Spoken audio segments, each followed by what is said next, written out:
Pag-sword mo.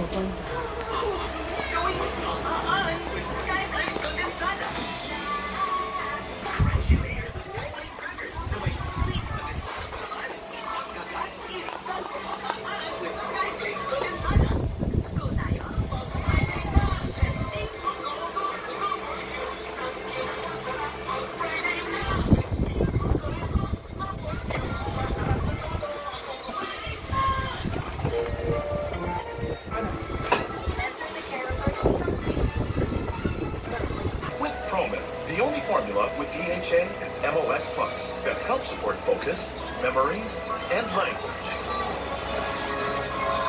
Raise a gifted kid, only with Promin.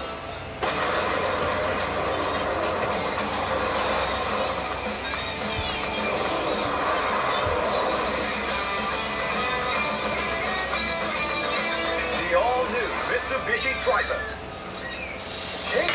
Sa habulan na kulitan ng ating celebrity guests. Oh my God! So, Benjamin, when you're drinking a friend, This season is going to be more hey lamig at hey saya. Yung washing machine kaliwa, tapos running man's the best. Manood kayo? Ayaw maging kailan na.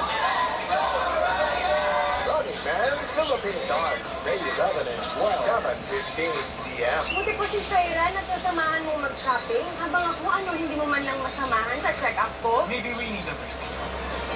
Siyempre, gusto ko maging kalaban namin sa pamilya mo. Lalo na kay Chris. Asawa ng asawa ko. Clash Nation! Pwede nang mag-audition. Scan the QR code on your screen para makasali sa The Clash 2024 online auditions. Open to Filipino citizens age 16 and above. The audition video should contain a self-introduction, one Tagalog song, and one English song. Visit The Clash Facebook page for more details. Let the Clash begin!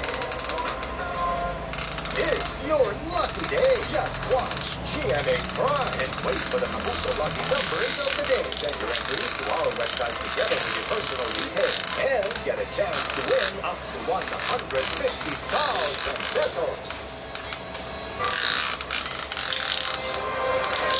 Mahigit 50 milyong pisong halaga ng shabu ang napistong nakasilid at nakatago sa naharang na balikpaing box mula Thailand.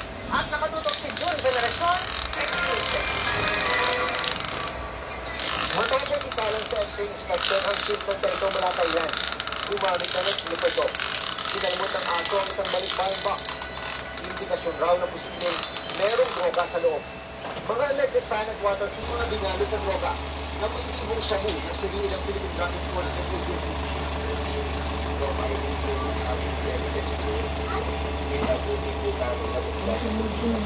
Yes, to check. Tinatayang 8 kilo ng shabu ang nakupiska na nasa mahigit 56 million pesos sa National Container Board noong April 7. Hindi idineklarang balikbaing box ang laman, kundi mga household items, sapatos at mga piyesa ng motorsiklo mula Thailand. Information na meron na pong mga illegal drugs na manggagaling po sa Thailand. Kaya sunod-sunod na po ang ating ginawang pag-profile sa ating mga shipments na dumarating, lalong-lalo na po itong mga balikbaing boxes. Inibisigahan kung sino ang nagpadala nito sa Thailand at sino ang tatanggap dapat sa Pilipinas.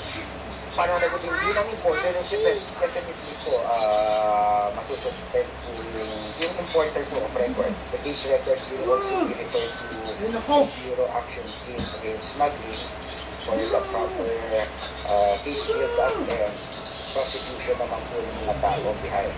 At dahil hindi na bago ang ganitong insidente, paalala ng customs, magpadala lang sa mga accredited na forwarder para masiguro ang legitimo at mabilis na pagproseso sa mga balikbaing box. Batay sa intelligence information,